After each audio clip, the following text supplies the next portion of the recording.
नमस्कार भक्त हो. मागील भागात आपण भाग 1 मध्ये रमेशच्या गोष्ट ऐकली असेल. तर तुम्ही मागील कथा ऐकण्यासाठी चॅनलला सबस्क्राईब करा, व्हिडिओला लाईक करा. आणि आज भाग 2 मध्ये आपण रमेशची पुढची गोष्ट ऐकणार आहोत. रात्री झोप येत नसे, डोकं दुखायचं, छातीत धडधडायचं.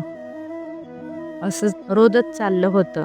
तुम्ही असं म्हणता का, आता ताण सहन करतोय, नंतर शांतपणे जगू. पण एक सत्य ऐका, जीवन बदलण्यासाठी वेळ सर्वांनाच मिळतो, पण वेळ बदलण्यासाठी जीवन पुन्हा मिळत नाही. ही कथा आहे रमेशची, जो जगत होता, पण खरं तर तुटत होता. रमेश खूप मेहनती माणूस होता.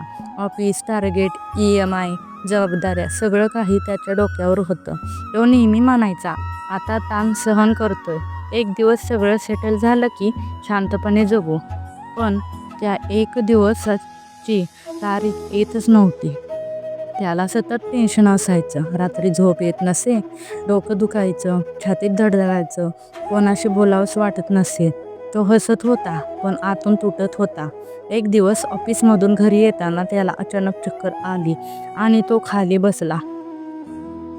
लोकांनी त्याला हॉस्पिटलमध्ये नेले. डॉक्टर म्हणाले, तुम्ही काही मोठा आजार नाही, पण तुम्ही अति तणावात जगत आहात. जर जीवनशैली बदलली नाही तर शरीर आज नाही तर उद्या थांबेल. त्या रात्री रमेश विचार करत होता, मी इतका धावत का आहे? कोणासाठी, कशासाठी? जर उद्या मीच नसलो तर माझं टेन्शन कोण सोडवणार? दुसऱ्या दिवशी त्याची आई आली आणि त्याचा हात धरून म्हणाली, बाळा, तू आयुष्य जगतोयस की फक्त दिवस काढतोयस? तुझ्या हसण्यात शांतता नाही रे. त्या एका वाक्याने रमेशच्या डोळ्यात पाणी आलं. तेव्हा त्याला एक सत्य कळालं, जीवन बदलण्यासाठी वेळ सर्वांनाच मिळतो, पण वेळ बदलण्यासाठी जीवन पुन्हा मिळत नाही. आणि अजून एक, तणावाने प्रश्न सुटत नाही, तणावाने फक्त आयुष्य संपतं. हॉस्पिटलमधून सुटल्यावर रमेशने 5 छोटे निर्णय घेतले. 1.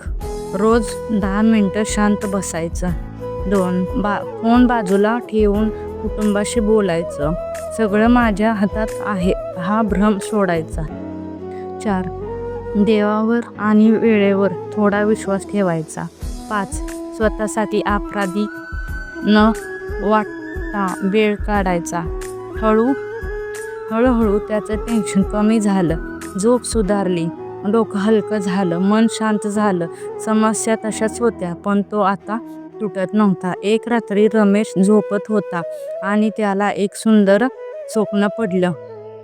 समोर प्रकाशात तेजोमय गोळा होता. त्या प्रकाशात एक शांत करुणामय आवाज आला, बाळा रमेश, तू इतका का घाबरतोयस? रमेश थरथर म्हणाला, स्वामी, माझं आयुष्य तणावात गेलं, मी कधी शांत राहू शकलो नाही. तेव्हा तो दिव्य आवाज म्हणाला, बाळा, तुझ्या चिंता माझ्यापेक्षा मोठी नाही.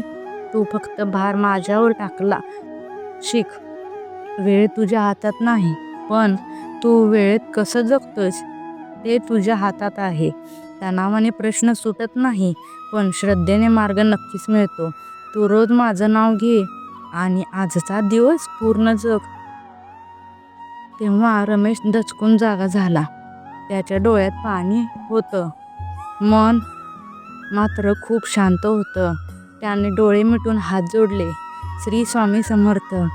त्या दिवसापासून तो रोज सकाळी म्हणू लागला, स्वामी, आज माझं आयुष्य तुझ्या चरणी. मी प्रयत्न करीन, बाकी तुम्ही पहा.